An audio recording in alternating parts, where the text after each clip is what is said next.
it's crazy how high the level of work is in this building compared to other places.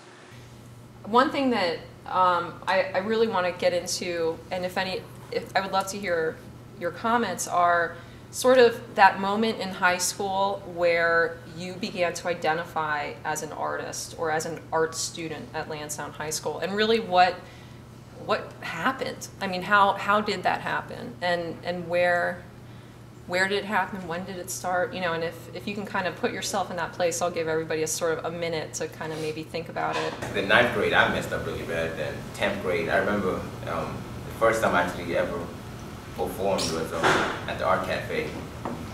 That's when the piano used to be there, and I was playing on the piano. I was like mumbling words. Miss Lauren's like, I hear words, perform. And I'm like, oh my God, he's so cool. I gotta perform. Because he was going to be my soccer coach. So I was like, I gotta do whatever to impress him. So like, let's go, perform.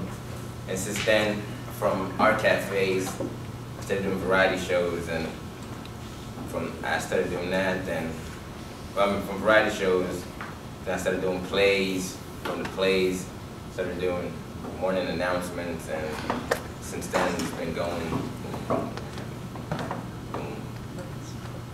That's a good point. And Mishak is like participating in the show tonight as a performer and then as also an artist, which is something that I know more than one of you in here pursued kind of multiple paths in your time, even within our art department or also between performing arts and visual art. I guess the transition came later for me because I had a weird experience. I came here from New York in my junior year, midway.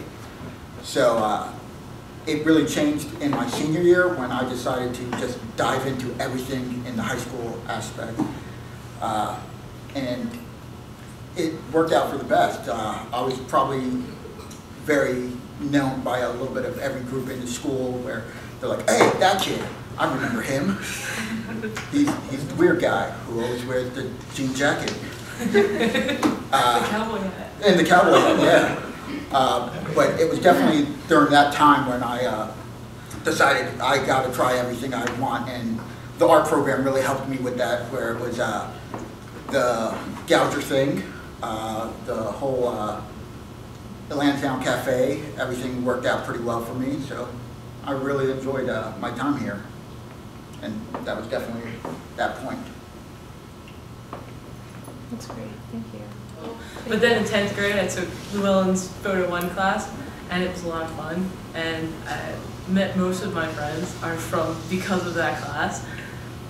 It really just helped me figure things out, I think, because it also made me see like this neighborhood, I guess, in a different way, because I never really liked it before. But then I started taking pictures of it, and everything started making like sense. Like it seemed a lot nicer, and the people, everyone I met here is really awesome, and they really helped me through like everything I was going through in high school.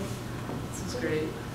I think it all started for me, well, artistically in general, it started for me back in middle school with the teacher, but it kind of died down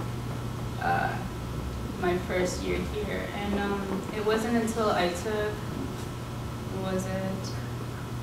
probably photo, and then Photo 1, and then I got into what was it, the National Art Honor Society here, which took place in this Shop 5 for most of the time, and yeah, I just remember, you know,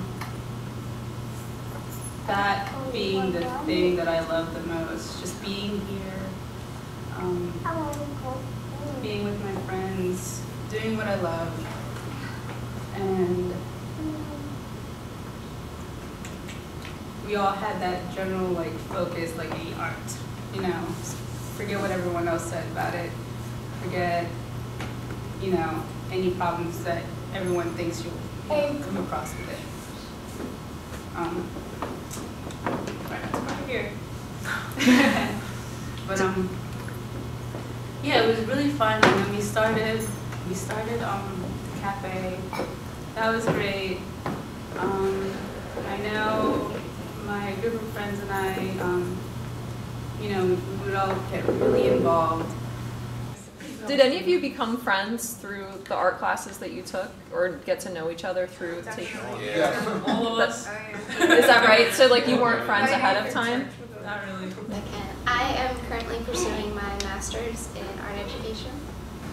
I joined a group called Mid-Atlantic Urban Explorers, and ever since then, like, they've been really cool for me. Like, we go on road trips across the Mid-Atlantic regions, exploring anything from grain elevators, steel mills, like hospitals, like pretty much any type of abandonment. And I also have an Etsy shop that I've made all my Christmas money with. We always collaborate, and whenever I had like a lesson plan that I wanted to do something creative with, I always like talk to my friends first, like, hey, how can I make this interesting? Like, and they're like, oh, try this or try this, and we're always bouncing ideas off of each other. I believe there's an article about a year or two ago from us, and we're working on one for What Weekly magazine that we're going to be in, so that's it. Shop 5 rooms really like our home. Like that, we had other rooms also. Obviously, Mr. Nick's room, and then the room above Mr. Nick's, and now you're across the hall from him. But this room, like, really, we would like come in here and take our shoes off and just, I don't know, just sit on the desk, which I still do, and like just see, do whatever we want, kind of. But like, it did create a sense of family. I can't even stress that enough. We've all said it like a little bit, but it really brought us all together, and through the cafes we learned how to not only like make something of what we're doing, like make a show, we learned how to, what's the word, curate a show, and just support each other in what we're doing, because that's a big deal to support other artists around you.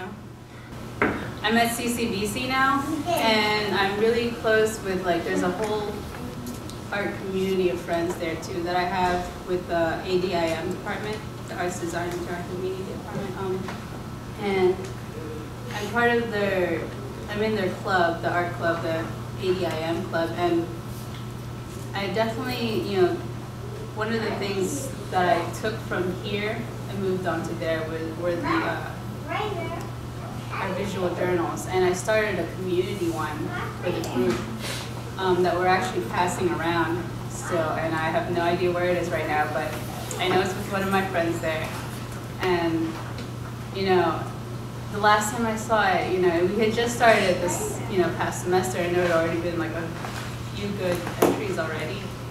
And, well, all the entries are already but there were just, just a few of them still, and all of them were good. And, I don't know, I liked that thing where, we shared, this one little journal, and we shared our art with it and each other. And you can see how well we do and learn from each other through like lots of other exercises and activities. I was gonna say that Kirsty and I have been like collaborating a lot. Like lately I've been like making clothes and stuff like that. So I've been like making them and modeling for her, and she takes photos. So like we'll like wake up at 6 in the morning and like go out and catch the sunrise and try to do that. Teach for a nonprofit. It's called Art with a Heart. It goes into lower income communities and tries to bring art to the community. And this past summer, I did a summer camp from kids on the east side of Baltimore City. I had 3-year-olds to 11-year-olds. And I started like a little community sketchbook, and they could take it home and they could do whatever they wanted in it. Like, they always wanted to share with you and tell you like what was going on in their life, whether it was, to me I always, because like, the area wasn't always that good, like something that they thought was just like normal was just crazy to me, but they would like write it down in a little book.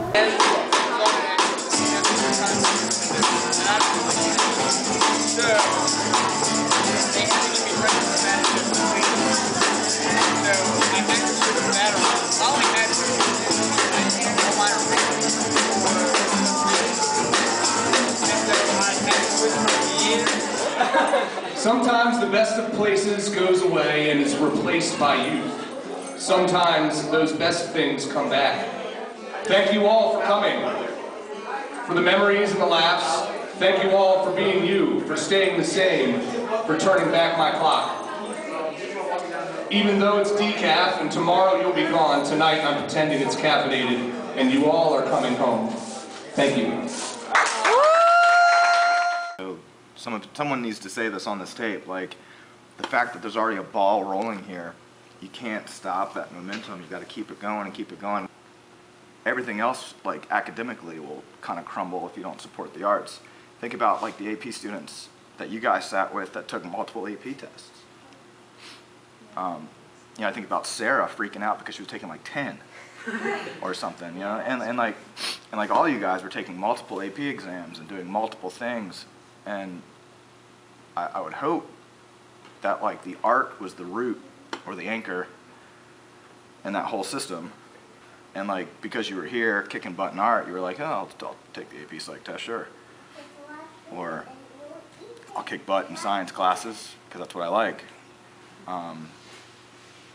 But you were still hanging out in shop 5 doing photo, you know, so like that's what the students need to understand.